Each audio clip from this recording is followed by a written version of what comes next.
We're standing in front of my work, someone else's problem. Now, I made this in 2015 as a commentary at the kind of the explosiveness, fundamentally, of the issue of asylum seekers and refugees worldwide.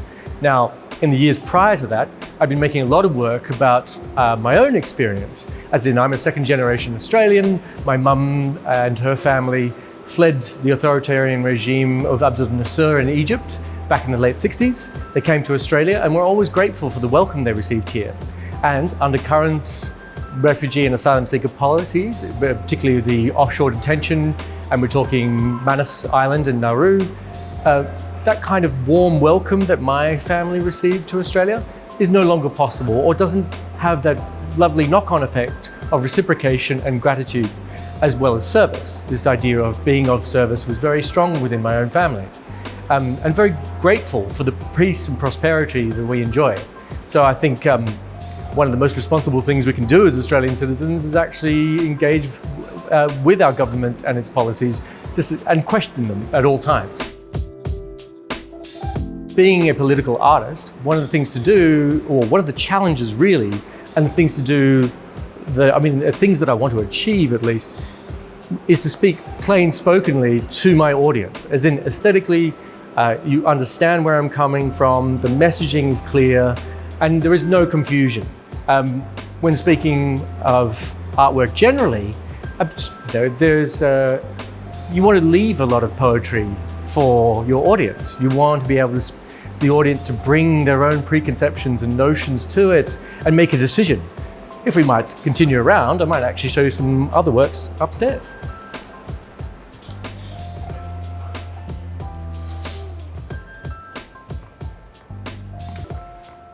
So this is actually the marble stairs of the Maitland Regional Gallery.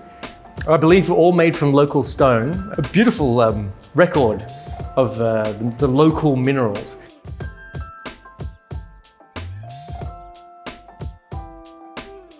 One of the reasons I actually love marble is not only is there this rich history going back to European figurative tradition that we all know of, and it's sort of a link to storytelling from my own heritage, but the fact that it's actually beautiful material from the earth, given to us by Mother Nature, basically.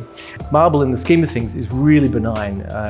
We use quite a lot of marble in my studio.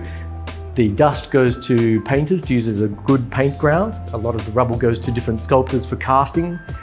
So we waste nothing in the process, and it is entirely non-toxic. So much so that I can use the dust as fertilizer on my own garden. And that's a good feeling in this modern day and age where we need to be very mindful of everything that we use.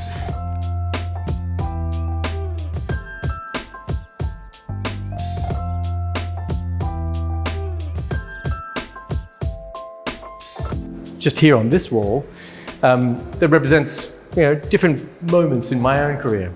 From earlier work, this is a folded t-shirt that says courage on it in a computer game fashion. The idea of, I think in my work always have asked what do we consider society's values or virtues?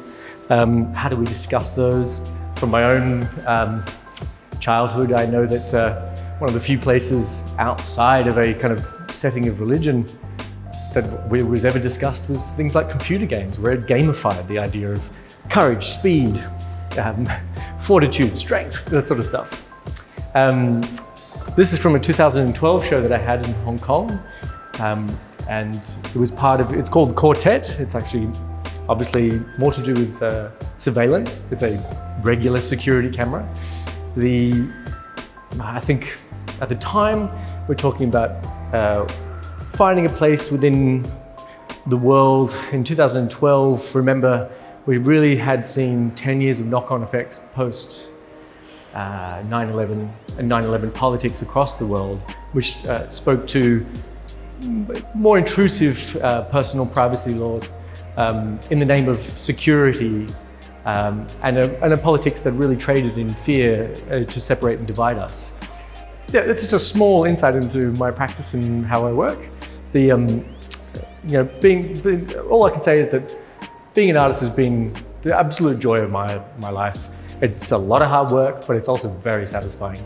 Anyone that actually ever wants to become an artist who's watching this, I would say that there's a huge community out there of people who are like-minded, who are ready to support you, and you need to, it's not just this, don't see yourself as this hidden away creator in a garret somewhere.